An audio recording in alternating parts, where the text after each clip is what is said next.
Bismillahirrahmanirrahim. Dear students, Assalamu alaikum. Today we will study analyzing DNA, that is DNA fingerprinting.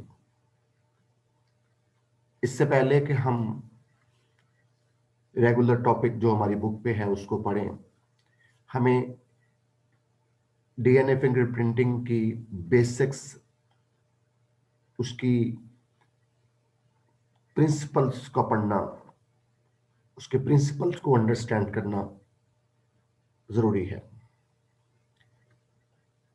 तो सबसे पहले हम basis of technique, basis of DNA analysis देखते हैं। DNA of every human being on the planet is 99.9% same. तमाम human being का DNA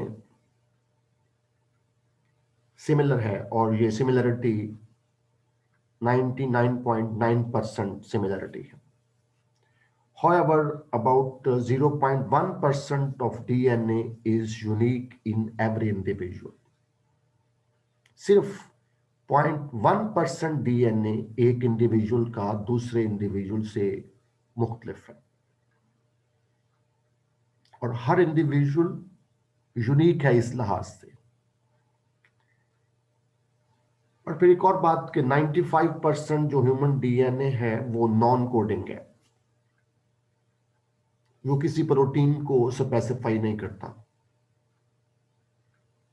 सिर्फ 5% DNA जो है वो कोडिंग है, वो प्रोटीन्स को स्पेसिफाई करता है, प्रोटीन प्रोडक्ट बनवाता है। बाकी 95% जो है वो नॉन कोडिंग है, उसका फंक्शन नोन नहीं है। अब most of the non coding DNA occurs in the form of clusters having bases repeating many times. जो नॉन कोडिंग डीएनए है वो ज्यादातर क्लस्टर्स की फॉर्म में मौजूद है और उन डीएनए क्लस्टर्स में बेसेस रिपीट होते हैं।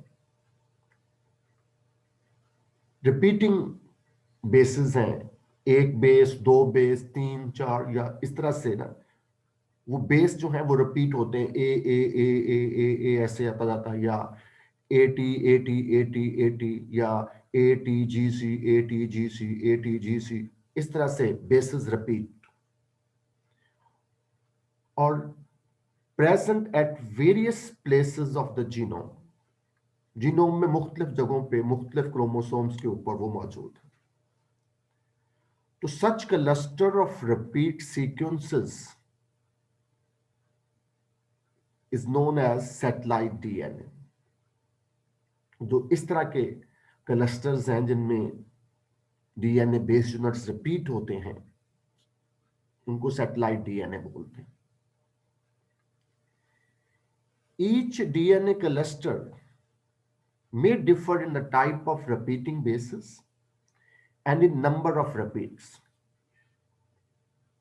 जो क्लस्टर्स हैं, एक क्लस्टर दूसरे क्लस्टर से मुख्तलिफ है। किस लिहाज से मुख्तलिफ है कि उनमें कौन से बेस यूनिट्स रिपीट हो रहे हैं या कितनी दफा रिपीट हो रहे हैं। Each cluster may differ in repeating bases, in type of repeating bases, and in number of repeats. And this satellite DNA can be separated from the rest by density centrifugation. Density centrifugation technique के जरिए, क्योंकि उस DNA की density मुख्तलिफ है बाकी DNA से, उसको सेपरेट किया जा सकता है डेंसिटी सेंट्रीफ्यूगेशन के जरिए। तो पहली बात हमने ये पढ़ी कि तमाम ह्यूमन बीइंग का डीएनए 99% डीएनए सिमिलर है और सिर्फ 0.1% डीएनए हर इंडिविजुअल का यूनिक है। और फिर टोटल जो डीएनए है उसका 95% नॉन कोडिंग है, जो किसी प्रोटीन को स्पेसिफाई नहीं करता, जिसका फंक्शन नोन नहीं है। और ज्यादातर जो नॉन कोडिंग डीएनए है वो रिपीट सीक्वेंसेस की फॉर्म में मौजूद है, जीनोम में मुख्तलिफ जगहों पे मुख्तलिफ क्रोमोसोम पे, और वो क्रोमोसोम की पोजीशन भी नोन है और ज्यादातर रिपीट सीक्वेंसेस भी नोन है। Such cluster of repeat sequencing are known as satellite DNA, और उस सैटेलाइट डीएनए को सेपरेट भी किया जा सकता है। Then some of these satellites have only small number of bases. तो कुछ वो जो डीएनए क्लस्टर्स हैं वो तो बड़े बड़े हैं, और उनमें नंबर ऑफ जो बेसेस रिपीट हो रहे हैं वो बहुत ज्यादा हैं। लेकिन कुछ सैटेलाइट ऐसे हैं जिनमें नंबर ऑफ बेसेस स्मॉल है, स्मॉल नंबर ऑफ बेसेस हैं। उनको मुख्तलिफ नाम दिए जाते हैं, मिनी सैटेलाइट्स भी उन्हें बोलते हैं, उन्हें शॉर्ट टैंडम रिपीट्स भी बोलते हैं, मुख्तलिफ नाम देते हैं, यानी हम उसको मिनी सैटेलाइट्स बोलते हैं। जो सैटेलाइट डीएनए जिनमें स्मॉल नंबर ऑफ बेसेस हैं उनको मिनी सैटेलाइट कहेंगे, और they are the genetic markers. वो जो मिनी सैटेलाइट्स हैं, नॉन सीक्वेंसेस हैं, वो जेनेटिक मार्कर्स भी कहलाते हैं। इनकी बुनियाद पे एक इंडिविजुअल को दूसरे इंडिविजुअल से आइडेंटिफाई किया जाता है। क्यों? क्योंकि these short sequences are mini satellites have polymorphism, बहुत ज्यादा वेरिएशन है, show great deal of variation between individual in term of repeats. वो जो शॉर्ट सीक्वेंसेस हैं हर इंडिविजुअल के मुख्तलिफ हैं। किस लिहाज से मुख्तलिफ है? नंबर ऑफ रिपीट्स में मुख्तलिफ है। In fact, each human being is unique in this sense. And length of these many satellites at a particular site vary in different person. मुख्तलिफ लोगों में मिनी सैटेलाइट की जो लेंथ है वो मुख्तलिफ है। उसकी वजह यह है कि वो जो रिपीट सीक्वेंसेस हैं, किसी में 3 दफा रिपीट होता है, किसी में 5 दफा रिपीट होता है, एक जगह पे किसी में 10 दफा रिपीट होता है। तो जो रिपीट सीक्वेंसेस एक दूसरे से मुख्तलिफ है in number of repeats. This form the basis of DNA fingerprinting. ये डीएनए फिंगरप्रिंटिंग की बुनियाद बनती। These short sequences or mini satellites are used in DNA analysis. When restriction enzymes are used to cut on either side of the mini satellites, वो जो mini satellites हैं वो जो मुख्तलिफ जगहों पे मौजूद हैं, जब उनके दोनों तरफ काटा जाता है रिस्ट्रिक्शन एंजाइम की मदद से, it produces unique collection of various size DNA fragments. इससे मुख्तलिफ साइज के डीएनए फ्रेगमेंट्स बनते हैं जिनकी वेरिएबल लेंथ होती। It produces unique collection of various size DNA fragments of variable length as they make cuts at various site in various individual। क्योंकि मुख्तलिफ individual में मिनी सैटेलाइट की लेंथ वेरी करती है, इसलिए रिस्ट्रिक्शन एंजाइम हर individual के mini satellite को different जगह से काटती है, और उसी वजह से यूनिक कलेक्शन ऑफ फ्रेगमेंट्स बनते हैं हर इंडिविजुअल में। अब जरा देखिएगा, समझने की कोशिश कीजिएगा। ये 4 मुख्तलिफ इंडिविजुअल का डीएनए सैंपल दिखाए गए, और जो इनमें कलर्स बैंड्स हैं ये वाले, ये मुख्तलिफ लोकेशन पे मिनी सैटेलाइट्स हैं। अब इस इंडिविजुअल का मिनी सैटेलाइट और इस इंडिविजुअल का, चारों इंडिविजुअल के मिनी सैटेलाइट इस जगह पर डिफरेंट है, और फिर दूसरे किसी और लोकेशन पे जो मिनी सैटेलाइट है वो भी डिफरेंट है मुख्तलिफ इंडिविजुअल का, और एक और लोकेशन पे जो मिनी सैटेलाइट की पोजीशन है वो भी डिफरेंट है। हाँ, किसी दो इंडिविजुअल में किसी दो इंडिविजुअल में किसी एक साइट पे मिनी सैटेलाइट की लेंथ सेम हो सकती है, लेकिन बाकी जगहों पे वो डिफरेंट होगी। तो बताने वाली बात यह है कि हर इंडिविजुअल में जो मिनी सैटेलाइट है उनकी लेंथ वेरी करती है, और लेंथ वेरी करने की वजह क्या है कि नंबर ऑफ रिपीट्स डिफरेंट है। इसमें रिपीट, अगर इस हम इंडिविजुअल में देखें तो ये लेंथ कम है, नंबर ऑफ रिपीट्स कम है, कम दफा रिपीट हो रहा है कोई सीक्वेंस, और इसमें नंबर ऑफ रिपीट ज्यादा है, इसमें उससे ज्यादा, इसमें उससे ज्यादा। अब हम अगर रिस्ट्रिक्शन एंजाइम, आर से मराद रिस्ट्रिक्शन एंजाइम को इस मिनी सैटेलाइट को काटेंगे, यहां से कट लेगा, यहां से कट लेगा, एक फ्रेगमेंट ये बन गया, एक फ्रेगमेंट ये, एक फ्रेगमेंट ये, एक फ्रेगमेंट ये।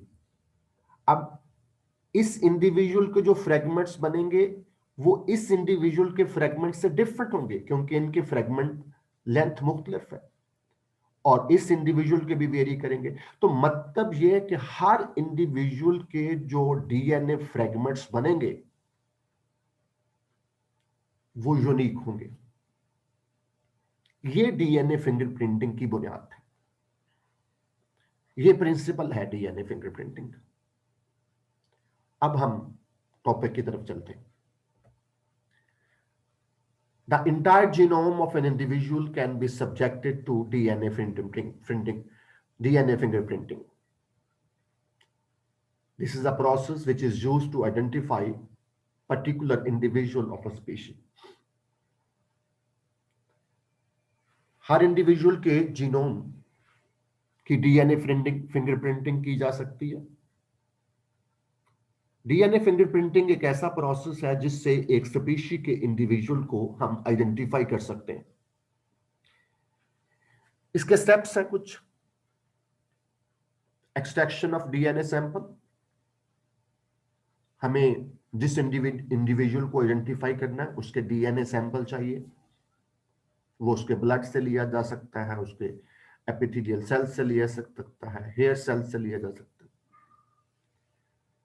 दूसरे स्टेप में cutting of DNA into fragments, उस डीएनए सैंपल के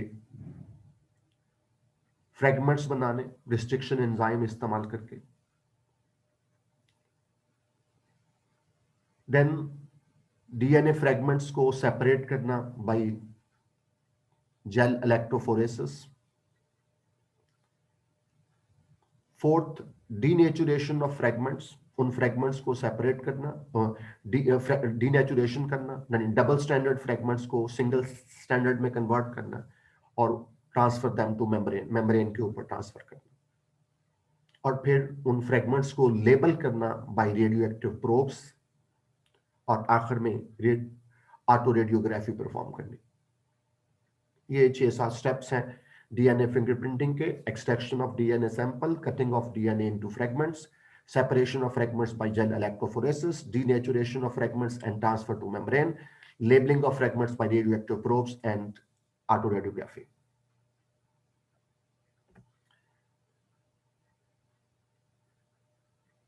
So सबसे पहले extraction of DNA from a sample tissue. First of all, a sample of tissue from which the DNA fingerprint is to be prepared is taken.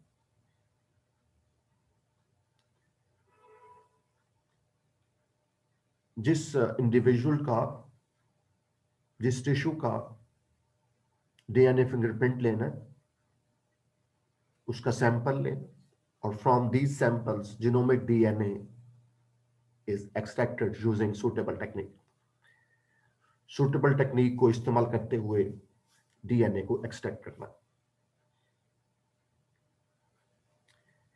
Then generation of different size DNA fragments, जिनको RFLPs बोलते हैं, restriction fragment length polymorphism. generation of RFLPs.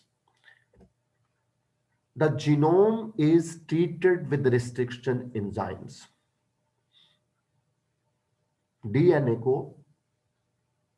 Restriction enzyme से treat करना. The enzyme chosen cuts either side of the many satellite DNA. अब जो enzyme इसमें हमें select करने हैं वो एंजाइम होंगे जो मिनी सैटेलाइट डीएनए के दोनों एंड्स पे कट करें. मिनी सैटेलाइट जैसे हमने पहले पढ़ा कि वो नॉन डीएनए सीक्वेंसेस हैं और वो मुख्तलिफ इंडिविजुअल पे में मुख्तलिफ हैं और जीनोम में मुख्तलिफ जगहों पर कई जगहों पे मौजूद हैं. The genome is treated with restriction enzymes. The enzyme chosen cuts either side of the mini satellites DNA. The different size DNA fragments thus are produced, known as restriction fragments. मुख्तलिफ साइज के DNA fragments बन जाएंगे, उनको restriction fragments कहते हैं. और DNA of each individual will produce unique collection of various size fragments. Her individual के DNA को जब हम रिस्ट्रिक्शन एंजाइम से ट्रीट करेंगे तो डीएनए फ्रेगमेंट्स बनेंगे और वो जो डीएनए फ्रेगमेंट्स हर इंडिविजुअल के यूनिक होंगे. Therefore restriction fragment length polymorphism exists between the individuals. Individuals के दरमियान restriction fragment length polymorphism मौजूद है. जैसे ये आप देख सकते हैं DNA sample 1, DNA sample 2, DNA sample 3. हमने रिस्ट्रिक्शन एंजाइम से इन डीएनए सैंपल्स को ट्रीट किया. इस इंडिविजुअल के डीएनए पे उसने इस जगह पर कट डाला, इस जगह पर कट डाला, इस जगह पे कट डाला. इस इंडिविजुअल के डीएनए पे कट मुख्तलिफ जगहों पे है.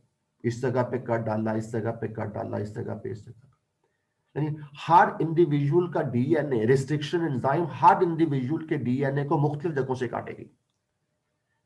मुख्तलिफ जगहों पे काटने की वजह हमने पढ़ ली क्योंकि हर इंडिविजुअल के अंदर जो रिपीट सीक्वेंसेस जो मिनी सैटेलाइट हैं उनकी लेंथ वेरी करती है और हमने एक्चुअली उन मिनी सैटेलाइट वाली जगहों से कट डाले क्योंकि मिनी सैटेलाइट की पोजीशन मुख्तलिफ है, उनकी लेंथ मुख्तलिफ है. पोजीशन मुख्तलिफ तो नहीं कहूंगा, उनकी लेंथ मुख्तलिफ है. इसलिए हर इंडिविजुअल के डीएनए को रिस्ट्रिक्शन एंजाइम मुख्तलिफ जगहों से कट करेगी जिसकी वजह से हर इंडिविजुअल के जो डीएनए फ्रेगमेंट्स बनेंगे वो मुख्तलिफ होंगे, वो यूनिक होंगे. tDNA with restriction enzyme to produce various size DNA fragments unique for each individual. DNA को रिस्ट्रिक्शन एंजाइम से ट्रीट करें, वो रिस्ट्रिक्शन एंजाइम हर डीएनए सैंपल को मुख्तलिफ जगहों से काटेगा और उस वजह से हर इंडिविजुअल के जो डीएनए फ्रेगमेंट्स होंगे वो यूनिक होंगे. ये पहला स्टेप है. Then separation of DNA fragments. जो मुख्तलिफ साइज के डीएनए फ्रेगमेंट्स हमने रिस्ट्रिक्शन एंजाइम की मदद से बनाए हैं उनको सेपरेट करने का मरहला. And this separation of DNA fragments is made by process called gel electrophoresis. Gel electrophoresis एक ऐसा प्रोसेस है जिससे मुख्तलिफ साइज के डीएनए फ्रेगमेंट्स को उनकी लेंथ की बुनियाद पे सेपरेट करते हैं. ये डीएनए सैंपल्स हैं 1, 2, 3. इन डीएनए सैंपल को इंट्रोड्यूस करवाना है एक जेल में. एक खास किस्म की जेल है एगरोस जेल. डीएनए फ्रेगमेंट्स को इस जेल के ऊपर डाल देना. जब इसमें से इलेक्ट्रिक करंट गुजारेंगे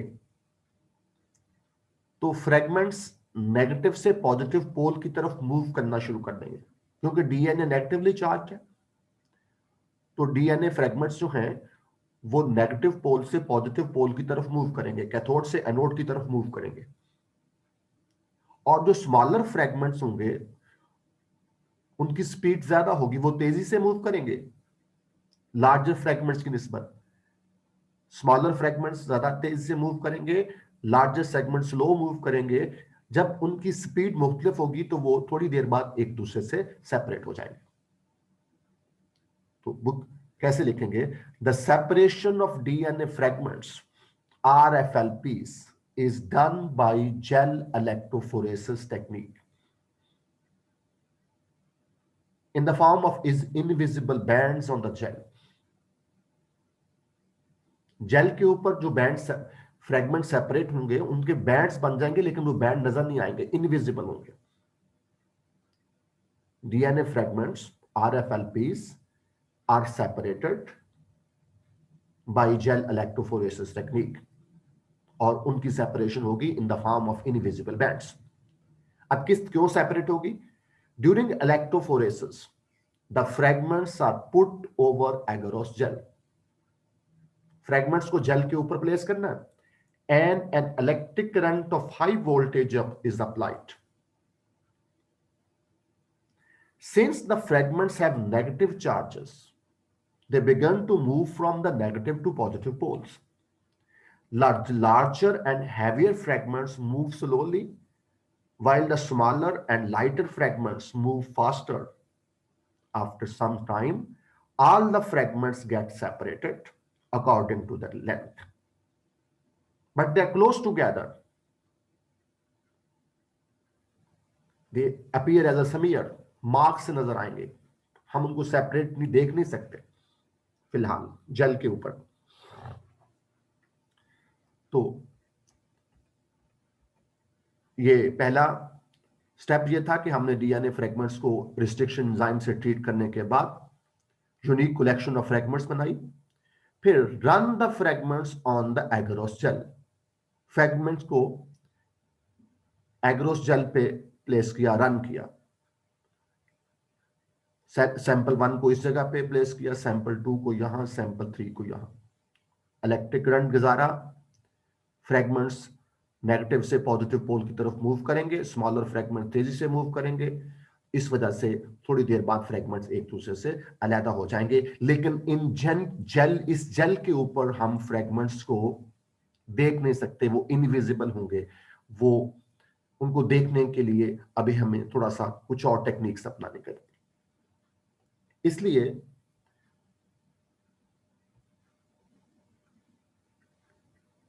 फोर्थ स्टेप है डीनेचुरेशन ऑफ डीएनए। वो जो डीएनए फ्रेगमेंट्स हमने सेपरेट किए हैं, मुख्तलिफ साइज के डीएनए फ्रेगमेंट्स, स्मॉलर फ्रेगमेंट्स आगे हैं, लार्जर सेगमेंट्स पीछे हैं, वो डबल स्टैंडर्ड है, उनको सिंगल स्टैंडर्ड करना। Fragments of DNA separated on the gel, gel के ऊपर जो डीएनए फ्रेगमेंट्स हमने सेपरेट किए हैं, are treated with alkaline chemicals. उसको अल्कलाइन केमिकल से ट्रीट करना to split them into single standard DNA, ताकि वो सिंगल स्टैंडर्ड डीएनए बन जाए। और साथ ही fifth step, transfer of DNA fragments from the gel to membrane. उन फ्रेगमेंट्स को, डीएनए फ्रेगमेंट्स के पैटर्न को, जिस तरह से वो जेल के ऊपर सेपरेट हुए हैं, उसी पैटर्न को हमने डीनेचर करने के बाद मेम्ब्रेन के ऊपर ट्रांसफर कर देना। ये जो पिछले वाला स्टेप था डीनेचुरेशन वाला, और ये वाला ट्रांसफर टू मेम्ब्रेन, ये दोनों एक साथ होते हैं। इस प्रोसेस को साउदर्न ब्लॉटिंग टेक्निक कहते हैं। ये हमारे सिलेबस में है तो नहीं, लेकिन फिर भी आप देख लें। ये ट्रे है जिसके अंदर वो जेल थी। इस जगह पर अरेंजमेंट कुछ यूं है, ये अल्कलाइन सोल्यूशन, इसके ऊपर जेल जहां पर वो हमारा डीएनए फ्रेगमेंट्स का पैटर्न मौजूद है, फिर फिल्टर पेपर, मेम्ब्रेन, और उसके बाद वॉटमैन फिल्टर पेपर, पेपर टॉवल और वेट। इस तरह से उस सैंपल को एडजस्ट किया गया। यानी सिंपली हमने जेल के ऊपर मेम्ब्रेन रखनी है, जिस मेम्ब्रेन के ऊपर ट्रांसफर करना है वो जेल के ऊपर रखनी है। सिंगल स्टैंडर्ड डीएनए जेल से मेम्ब्रेन के ऊपर ट्रांसफर हो जाएगा, सीप कर जाएगा कैपिलरी के जरिए, और बिल्कुल वही पैटर्न मेम्ब्रेन के ऊपर ट्रांसफर हो जाएगा जो जेल के ऊपर था। देखा कैसे है? The transfer of single standard DNA fragments from the gel to nitrocellulose paper membrane, nylon membrane भी कहते हैं, होती है, नाइट्रोसेलुलोज पेपर भी कहते हैं। Transfer of single stranded DNA fragments from gel to nitrocellulose paper is done by the technique known as Southern blotting. A nitrocellulose strip soaked in sodium saline citrate solution. Nitrocellulose जो हमने alkaline medium था वो actually ये था sodium saline citrate solution, इसको इसमें soak करके is placed over the gel. Nitrocellulose strip को सोडियम सेलाइन सिट्रेट सॉल्यूशन में सोक करते हुए जेल के ऊपर प्लेस करना। The nitrocellulose paper is baked at 80 centigrade to fix the DNA. 80 centigrade पे उसको रखेंगे, वो डीएनए फ्रेगमेंट्स फिक्स हो जाएंगे उसके ऊपर। यानी वही जो जेल के ऊपर डीएनए फ्रेगमेंट्स का पैटर्न था वो मेम्ब्रेन के ऊपर ट्रांसफर हो जाएगा।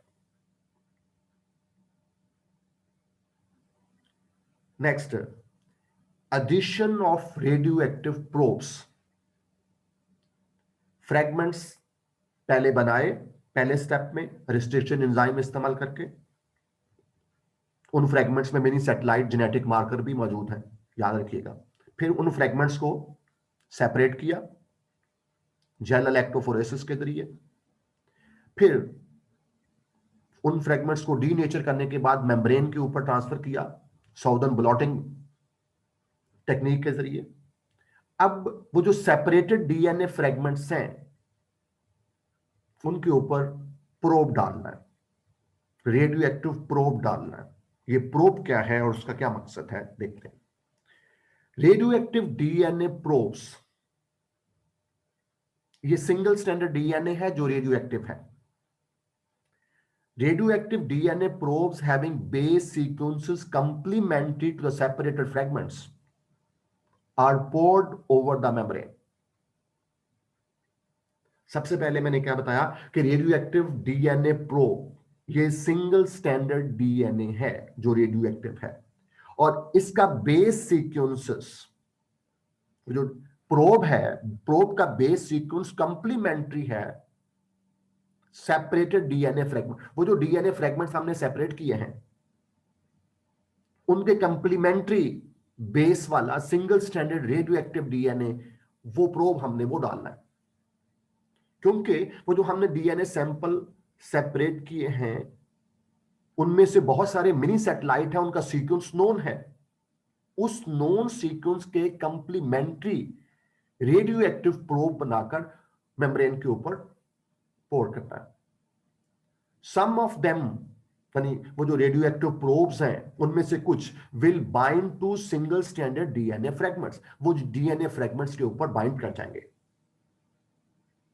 पेयर उनकी हाइब्रिडाइजेशन हो जाएगी। यानी कंप्लीमेंट्री डीएनए प्रोब जिस जिस जगह पर उनका कंप्लीमेंट्री डीएनए फ्रैगमेंट्स मौजूद होगा उसके साथ बाइंड कर जाएंगे। The membrane is then wash to remove the extra probe. Extra probe को वॉश कर दिया जाएगा। अगेन पहला स्टेप था generation of various size DNA fragments, फिर फ्रैगमेंट्स को हमने सेपरेट किया ऑन द एगरोस जेल, और फिर डीएनए फ्रैगमेंट्स जो जेल के ऊपर जो सेपरेट हुए थे उनका पैटर्न को देखने के लिए हमने डीएनए को डीनेचर किया और मेम्ब्रेन के ऊपर ट्रांसफर किया। ये नीचे जेल है, ऊपर मेम्ब्रेन के ऊपर वो ट्रांसफर हो गए। मैंने बता दिया किस तरह से ट्रांसफर करना। और फिर उस मेम्ब्रेन के ऊपर जो फ्रैगमेंट्स हमने सेपरेट किए हैं उनके ऊपर हमने रेडियो एक्टिव प्रोब डालना ताकि वो डीएनए फ्रैगमेंट्स के साथ हाइब्रिडाइज कर जाए, जुड़ जाए। और याद रखना है कि प्रोब जो है वो सिंगल स्टैंडर्ड रेडियोएक्टिव डीएनए है और which is complementary to DNA fragments we have separated by cross check. अब अभी तक वो मेम्ब्रेन के ऊपर भी फ्रेगमेंट्स हमें नजर नहीं आए। अब रेडियोएक्टिव प्रोब किस किस जगह पर बाइंड किया है उसको देखने के लिए ऑटो रेडियोग्राफी परफॉर्म करनी है। सिंपली मेम्ब्रेन के ऊपर आपने फिल्म रख देनी है, एक्सरे फिल्म रख देनी है। नीचे ये मेम्ब्रेन, ऊपर फिल्म। तो मेम्ब्रेन के ऊपर जहां जहां रेडियोएक्टिव डीएनए हाइब्रिडाइज किया है वो ऊपर फिल्म के ऊपर मार्क बना देगा, निशान बना देगा, और उसकी फिल्म की डेवलपमेंट से हमें बैंड्स नजर आएंगे। इसको कहते हैं ऑटो रेडियोग्राफी।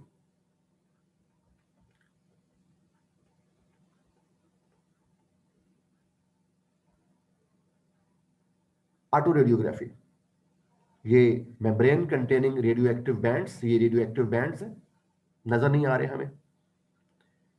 इसके ऊपर फिल्म रख देनी, और जब फिल्म की डेवलपमेंट करेंगे तो बैंड्स बाकायदा नजर आना शुरू हो जाएंगे। जिस जगह पर मार्किंग होगी वो निशान नजर आना शुरू हो जाएंगे। An X-ray film is exposed to the membrane to mark the place where radioactive DNA probes have bound to the DNA fragments.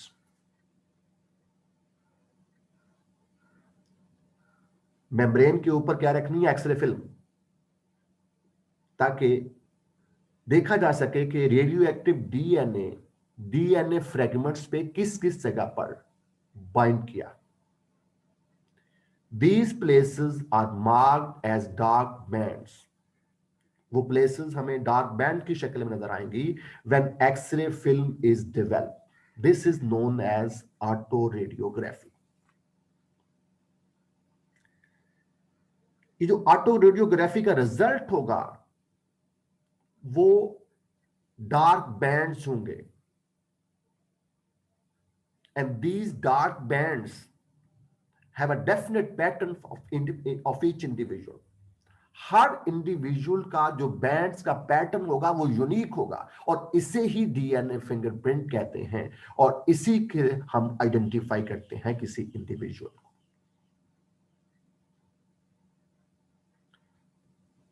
जो हमारी बुक पे जो बेसिक से सिमिलर पॉइंट्स बताए गए हैं उनको हम जरूर याद करेंगे। डीएनए फ्रेगमेंट्स को ट्रीट करना रिस्ट्रिक्शन एंजाइम से, रिस्ट्रिक्शन एंजाइम्स उनके फ्रेगमेंट्स बना देंगी। फ्रेगमेंट्स को रन करना है नाइट्रोसेलुलोज जेल के ऊपर, फ्रेगमेंट सेपरेट हो जाएंगे उन लेंथ की बुनियाद पे। फिर डीएनए फ्रेगमेंट्स को डीनेचर करना है और जेल के पैटर्न को मेम्ब्रेन के ऊपर ट्रांसफर करना है। जब मैं कहता हूं कि जेल के पैटर्न को मेम्ब्रेन के ऊपर ट्रांसफर करना है, तो इस जगह पर जेल के ऊपर जो डीएनए फ्रेगमेंट सेपरेट हुए हैं जो हमें नजर नहीं आ रहे, उसी पैटर्न को एज सच मेम्ब्रेन के ऊपर ट्रांसफर करना है, और फिर रेडियो एक्टिव प्रोब डालना है। वो जो रेडियो एक्टिव प्रोब होगा वो जो सेपरेटेड फ्रेगमेंट्स हैं उसके कंप्लीमेंट्री सिंगल स्टैंडर्ड डीएनए होगा।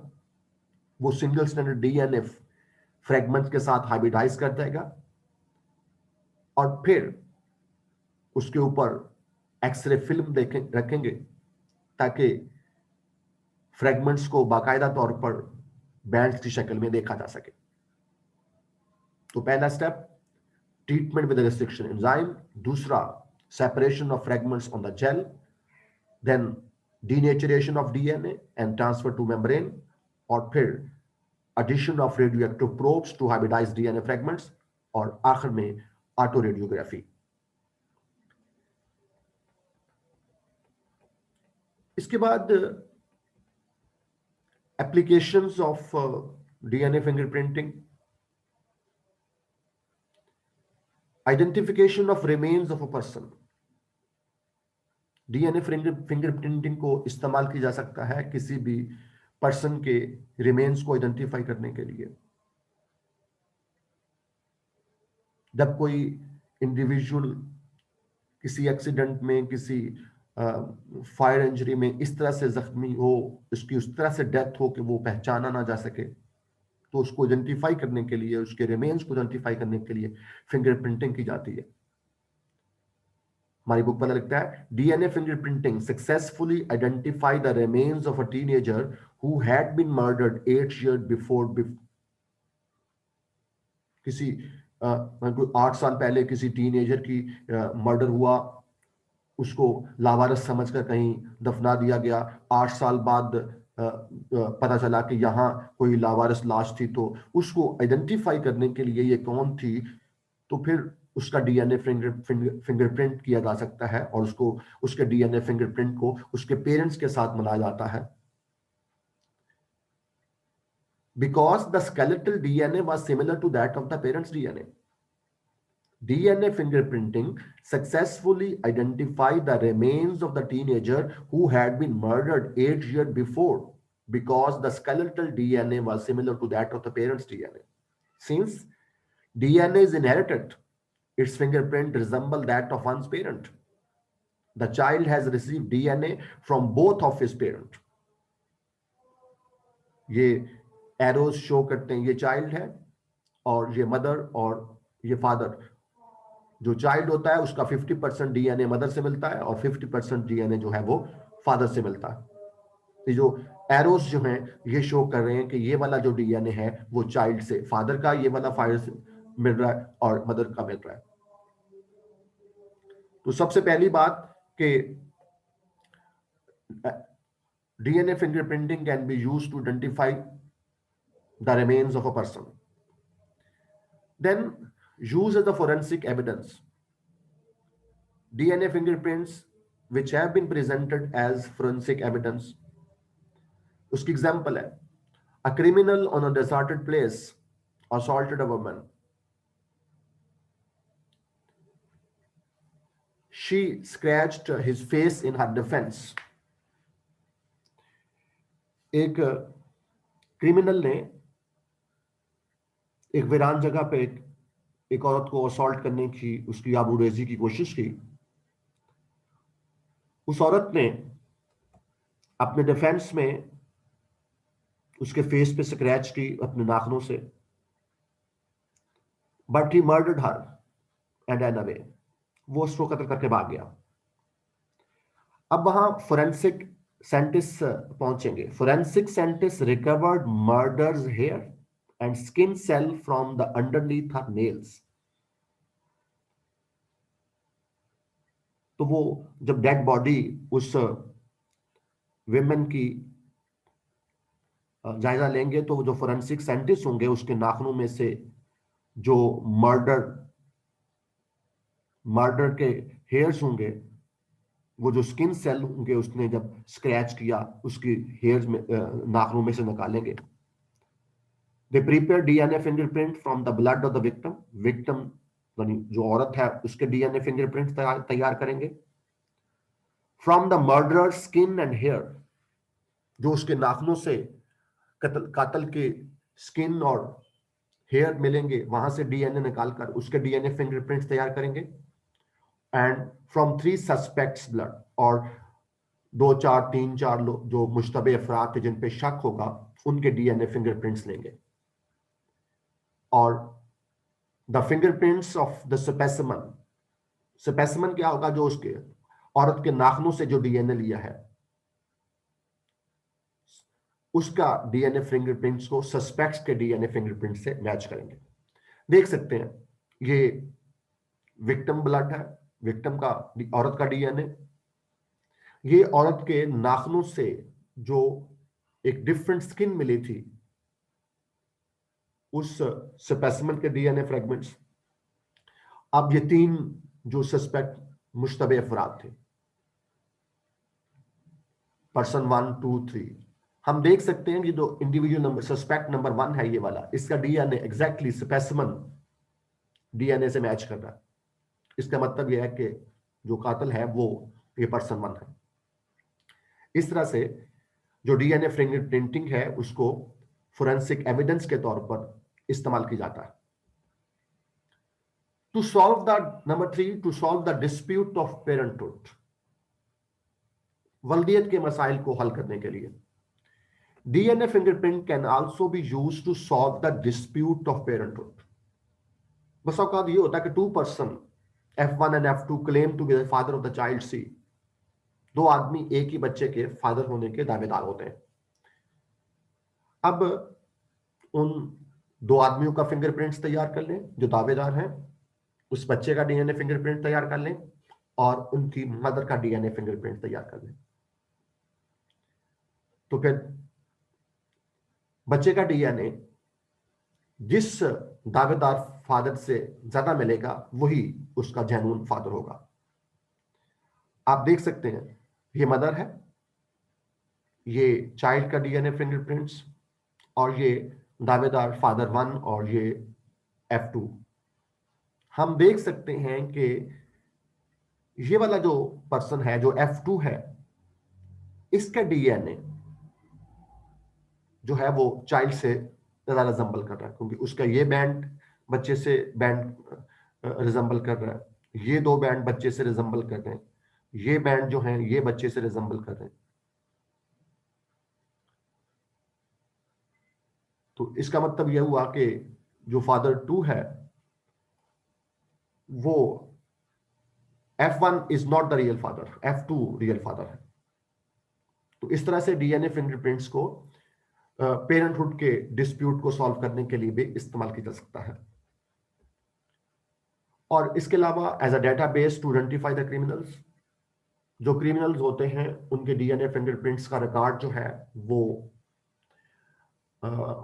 थानों वगैरह में इस किस्म के जो स्टेशंस होते हैं, पुलिस स्टेशन वगैरह हैं, उनमें रखा जाता है ताकि वक्त पड़ने पे उनको इस्तेमाल किया जा सके। एंड पे पीसीआर एम्पलीफिकेशन का जिक्र एक दफा फिर किया गया हमारी बुक वाले ने। PCR amplification and analysis can be used to diagnose, जो पीसीआर की टेक्निक है उसको वायरल इन्फेक्शन को डायग्नोज करने के लिए, जेनेटिक डिसऑर्डर्स को, कैंसर को डायग्नोज करने के लिए इस्तेमाल किया जाता है। इसके अलावा पीसीआर को फोरेंसिक लेबोरेटरीज में क्रिमिनल्स को आइडेंटिफाई करने के लिए, अब जो हमने डीएनए फिंगरप्रिंटिंग का टेक्निक इस्तेमाल किया उसमें भी पीसीआर होता है। अगर डीएनए जो हमने कलेक्ट किया है वो बहुत कम है तो उस डीएनए को एम्पलीफाई किया जाता है पीसीआर के जरिए।